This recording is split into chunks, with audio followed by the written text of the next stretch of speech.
Hi, നമസ്കാരം. ശ്രീ സായി സച്ചരിതം അധ്യായം 21. 1. VH Thakur. 2. Anantrao പതൻകർ. 3. പന്തർപൂർ വക്കീൽ. ഇവരുടെ കഥകൾ. മുഖവുര. നമ്മുടെ പൂർവജന്മ സുകൃതം കൊണ്ടാണ് നമുക്ക് ഋഷിമാരുടെ സമ്പർക്കമുണ്ടാവുന്നതെന്നത് ഒരു പൊതു നിയമമാണ്. ഉദാഹരണമായി ഹേമത് പന്ത് സ്വന്തം അനുഭവത്തെ തന്നെ ചൂണ്ടിക്കാട്ടുന്നു. അയാൾ ബോംബെക്കടുത്ത ബാദ്രയിലെ ഒരു മജിസ്ട്രേറ്റ് ആയിരുന്നു. അവിടെ പീർ മൗലാന എന്നു പേരായ പ്രശസ്തനായ ഒരു മുസ്ലിം സിദ്ധനുണ്ടായിരുന്നു. നാനാമതസ്ഥരും അദ്ദേഹത്തെ പോയി ദർശനം ചെയ്തിരുന്നു. ഹേമത് പന്തിന്റെ പുരോഹിതൻ അയാളോട് പീറിനെ പോയി കാണാൻ പലതവണ നിർബന്ധിച്ചു. പക്ഷേ എന്തെങ്കിലും കാരണവശാൽ പോവാൻ കഴിഞ്ഞിരുന്നില്ല. വളരെ കാലങ്ങൾക്കു ശേഷം ഊഴം എത്തുകയും ഷിർദിയിലേക്ക് വിളിച്ച് ബാബയുടെ ദർബാറിലെ ഒരു സ്ഥിരം അംഗമാക്കുകയും ചെയ്തു. നിർഭാഗ്യവാന്മാർക്ക് ഋഷിമാരുടെ സമ്പർക്കം കിട്ടുന്നില്ല. ഭാഗ്യവാന്മാർക്കേ അത് തരപ്പെടുകയുള്ളൂ.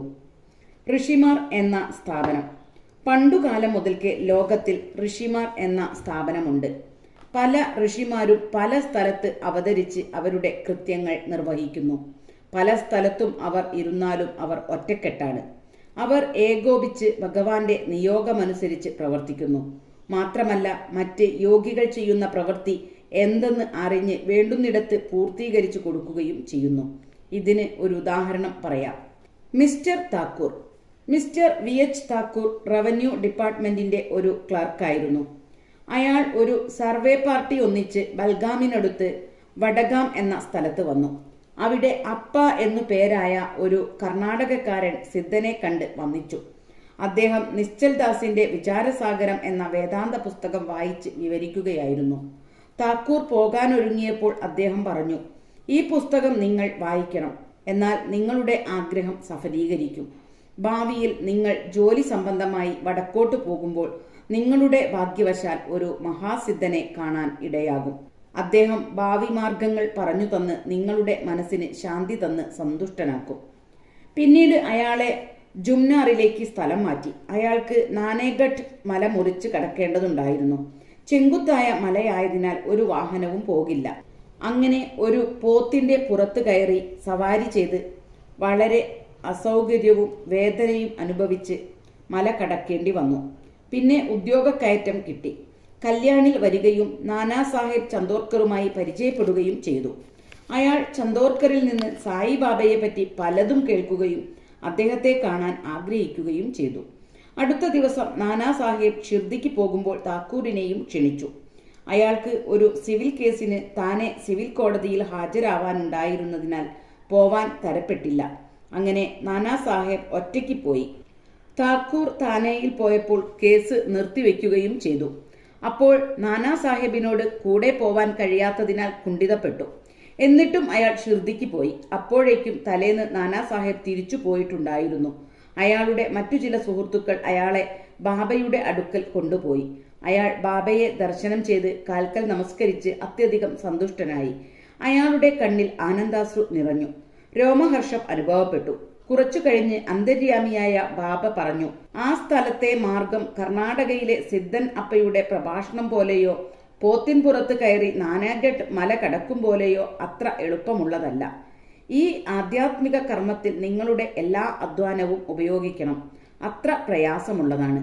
താക്കൂർ മർമ്മപ്രധാനമായതും മറ്റാർക്കും മനസ്സിലാവാത്തതുമായ ഈ വാക്കുകൾ കേട്ട് അതീവ സന്തുഷ്ടനായി. അയാൾക്ക് കർണാടക സിദ്ധന്റെ വാക്കുകൾ ഫലിച്ചുവെന്ന് ബോധ്യമായി. പിന്നീട് കൈകൂപ്പി നമസ്കരിച്ച് തന്നെ സ്വീകരിക്കാൻ ബാബയോട് അപേക്ഷിച്ചു. ബാബ പറഞ്ഞു, അപ്പ പറഞ്ഞതൊക്കെ ശരിയാണ്. പക്ഷെ അതൊക്കെ വർത്തമാനത്തിലും അനുഭവത്തിലും കൊണ്ടുവരണം. വെറും വായന കൊണ്ട് മാത്രം പോരാ. എന്താണ് വായിച്ചതെന്ന് ചിന്തിച്ച് അതുപോലെ പ്രവർത്തിക്കണം. അല്ലെങ്കിൽ പ്രയോജനമില്ല. ഗുരുവിന്റെ അനുഗ്രഹാശിസുകൾ ഇല്ലാത്ത പുസ്തകം പഠിക്കൽ പ്രയോജനരഹിതമാണ്. താക്കൂറിന് വിചാരസാഗറിലെ സിദ്ധാന്തം ഭാഗം വായിക്കുന്ന പതിവുണ്ട്. അതിന്റെ പ്രായോഗിക വശം സിദ്ധിയിൽ നിന്ന് കാണിച്ചു കൊടുത്തു. ഇത് കൂടുതൽ വ്യക്തമാക്കുന്ന മറ്റൊരു കഥ പറയാം. അനന്തറാവ് പതൻകർ.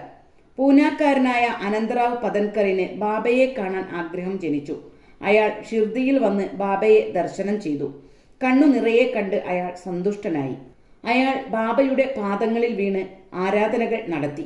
ബാബയോട് പറഞ്ഞു, ഞാൻ ഒരുപാട് വായിച്ചിട്ടുണ്ട്, വേദങ്ങൾ പഠിച്ചിട്ടുണ്ട്, വേദാന്തങ്ങളും പുരാണങ്ങളും ഉപനിഷത്തുക്കളും അറിയാം. എന്നിട്ടും എനിക്ക് മനഃശാന്തി കിട്ടുന്നില്ല. അതുകൊണ്ട് എൻ്റെ വായനയ്ക്കൊന്നും ഫലമില്ലെന്ന് തോന്നുന്നു. നിരക്ഷര കക്ഷികളായ ശുദ്ധശീലന്മാരായ സാധാരണ ഭക്തന്മാരാണ് എന്നേക്കാൾ ഭേദം. പലരും എന്നോട് പറഞ്ഞു, അവിടുന്ന് ക്ഷണനേരം കൊണ്ട് മനഃശാന്തി കൊടുക്കുമെന്ന്. അതാണ് ഞാനിവിടെ വന്നത്. എന്നിൽ കനിവുണ്ടായി അനുഗ്രഹിക്കണം. ബാബ താഴെ പറയും പ്രകാരം ഒരു കഥ പറഞ്ഞു കൊടുത്തു. 9 ഉരുള ചാണകത്തിന്റെ കഥ. ഒരിക്കൽ ഒരു കച്ചവടക്കാരൻ ഇവിടെ വന്നു. അയാളുടെ മുന്നിൽ ഒരു കുതിര 9 ഉരുള ചാണകമിട്ടു. കച്ചവടക്കാരൻ അന്വേഷണ ബുദ്ധിക്കാരനായതിനാൽ മുണ്ടിന്റെ ഒരു തല കാണിച്ച് ആ 9 ഉരുള ചാണകവും സംരക്ഷിച്ചു. അങ്ങനെ അയാൾക്ക് ധ്യാനശക്തിയും മനസ്ഥൈര്യവും സിദ്ധിച്ചു. പതൻകാർക്ക് കഥയുടെ അർത്ഥം മനസ്സിലായില്ല. അതുകൊണ്ട് അയാൾ ദാദാ കേൽക്കറോട് ചോദിച്ചു, എന്താണ് ബാബ അതുകൊണ്ട് ഉദ്ദേശിക്കുന്നതെന്ന്. അയാൾ പറഞ്ഞു, ബാബ പറയുന്നതെന്തെന്ന് എനിക്കും അറിയില്ല, എങ്കിലും അവിടുത്തെ പ്രചോദനം കൊണ്ട് മനസ്സിലായത് പറയാം. കുതിര ഭഗവാനാണ്. 9 ചാണകം നവവിധ ഭക്തികളാണ്. ശ്രവണം, കീർത്തനം, സ്മരണ, പാദസേവ, അർച്ചന, നമസ്കാരം, ദാസ്യം, സഖ്യം, ആത്മനിവേദനം അഥവാ ആത്മാർപ്പണം. ഇതിലേതെങ്കിലും ഒന്നനുഷ്ഠിച്ചാൽ ഹരി പ്രസാദിച്ച് പ്രത്യക്ഷപ്പെടും. ജപം, തപം, യോഗം മുതലായ സാധനകൾ ഭക്തിയില്ലെങ്കിൽ പ്രയോജനരഹിതമാണ്. വേദജ്ഞാനവും മഹാജ്ഞാനിയാണെന്ന പേരും ഭജന പാടലുമെല്ലാം ഭക്തിയില്ലെങ്കിൽ പ്രയോജനശൂന്യമാണ്. വേണ്ടത് ഭക്തിയാണ്. നിങ്ങൾ സ്വയം സത്യാന്വേഷകനായ കച്ചവടക്കാരനാണെന്ന് സങ്കല്പിച്ച് നവവിധ ഭക്തി വളർത്തിയാലും എന്നാൽ സ്ഥൈര്യവും മനഃശാന്തിയും ലഭിക്കും. പിറ്റേന്ന് പതൻകാർ ബാബയെ നമസ്കരിക്കാൻ ചെന്നപ്പോൾ 9 ഉരുള ചാണകം പെറുക്കിയോ എന്ന് ചോദിച്ചു. അയാൾ പറഞ്ഞു, ഞാനൊരു സാധു മനുഷ്യനായതുകൊണ്ട് ബാബയുടെ അനുഗ്രഹമാണ് വേണ്ടതെന്നും എന്നാൽ എളുപ്പം പെറുക്കിയെടുക്കാമെന്നും. പിന്നെ ബാബ അനുഗ്രഹിച്ച് ശാന്തിയും ക്ഷേമവും കൈവരട്ടെ എന്ന് പറഞ്ഞു. ഇതു കേട്ട് പതൻകാർ സംതൃപ്തനായി. പന്തർപൂരിലെ വക്കീൽ. ബാബയുടെ സർവവ്യാപിത്വവും അദ്ദേഹം തെറ്റുതിരുത്തി ജനങ്ങളെ നല്ല വഴിക്ക് നയിക്കുന്ന മാർഗവും കാണിക്കുന്ന ഒരു ചെറുകഥയോടുകൂടി ഈ അധ്യായം അവസാനിപ്പിക്കാം. ഒരിക്കൽ പന്തർപൂരിൽ നിന്നൊരു വക്കീൽ ഷിർദിയിൽ വന്ന് ബാബയെ നമസ്കരിച്ച് ചോദിക്കാതെ തന്നെ ദക്ഷിണ കൊടുത്ത് ബാബ പറയുന്നത് കേൾക്കാൻ മസ്ജിദിന്റെ ഒരു മൂലയിൽ ഇരുന്നു. ബാബ അയാളുടെ നേരെ തിരിഞ്ഞു പറഞ്ഞു, ജനങ്ങൾ എത്രമാത്രം ദുസ്സാമർത്ഥ്യക്കാരാണ്. അവർ കാൽക്കൽ വീഴും, ദക്ഷിണ തരും, ഉള്ളുകൊണ്ട് പുലഭ്യം പറയുകയും ചെയ്യും. ഇത് അത്ഭുതമല്ലേ? ഇത് വക്കീലിനെ സംബന്ധിച്ചായിരുന്നു. മറ്റാർക്കും അത് മനസ്സിലായില്ല. വക്കീൽ അത് മനസ്സിലാക്കി നിശബ്ദനായിരുന്നു. അവർ സത്രത്തിലേക്ക് മടങ്ങിയപ്പോൾ വക്കീൽ കാക്കാ സാഹേബ് ദീക്ഷിതിനോട് പറഞ്ഞു, ബാബ പറഞ്ഞത് മുഴുവൻ ശരിയാണ്. ആ ശരം എൻ്റെ നേർക്കയച്ചതാണ്. അത് എന്നെ ഗുണദോഷിച്ച് ഞാൻ ആരെയും അപലപിക്കുകയോ കുറ്റം പറയുകയോ ചെയ്യരുതെന്ന് പറഞ്ഞതാണ്. പന്തർപൂരിലെ സബ് ജഡ്ജ് നൂൽക്കർ ദേഹസുഖത്തിനു വേണ്ടി ഷിർദിയിലേക്ക് പോകുമ്പോൾ സാധാരണ ബാറിൽ ഉണ്ടാവാറുള്ളതുപോലെ ഇതിനെപ്പറ്റിയും ബാറിൽ സംസാരം നടന്നു. സായിബാബയെ കണ്ടാൽ ജഡ്ജിയുടെ സുഖക്കേട് മാറുമോ? മരുന്നൊന്നും കഴിക്കാതെ എങ്ങനെ മാറാനാണ്? വിവരമുള്ളവർ ഇത്തരം വിവരക്കേട് കാണിച്ചാലോ എന്നെല്ലാം പറഞ്ഞ് സബ് ജഡ്ജിയെ നിശ്ചിതമായി വിമർശിച്ചു. ഞാനും അതിൽ പങ്കുചേർന്നു. ഇപ്പോൾ സായിബാബ ഞാൻ ചെയ്തത് നന്നായില്ലെന്ന് പറഞ്ഞതാണ്. ഇത് ഒരു അധിക്ഷേപമല്ല, അനുഗ്രഹമാണ്. മറ്റുള്ളവരെ അധിക്ഷേപിക്കുകയോ അപലപിക്കുകയോ ചെയ്യരുതെന്നും വേണ്ടാതെ മറ്റുള്ളവരുടെ കാര്യത്തിൽ ഇടപെടരുതെന്നുമുള്ള ഒരു ഉപദേശമാണ്. ഷിർദി പന്തർപൂരിൽ നിന്ന് 300 നാഴിക അകലെയാണ്. എന്നിട്ടും ബാർ മുറിയിൽ നടന്നത് ബാബ അറിഞ്ഞു. ഇടയ്ക്കുള്ള നദികളും മലകളും കാടുകളും ഒന്നും അദ്ദേഹത്തിന്റെ ദൃഷ്ടികളിൽ തടസ്സമായിരുന്നില്ല. അദ്ദേഹത്തിന് എല്ലാവരുടെയും മനസ്സിലുള്ളത് അറിയാം. അദ്ദേഹത്തോട് മൂടിവെക്കുന്ന പ്രശ്നമേയില്ല.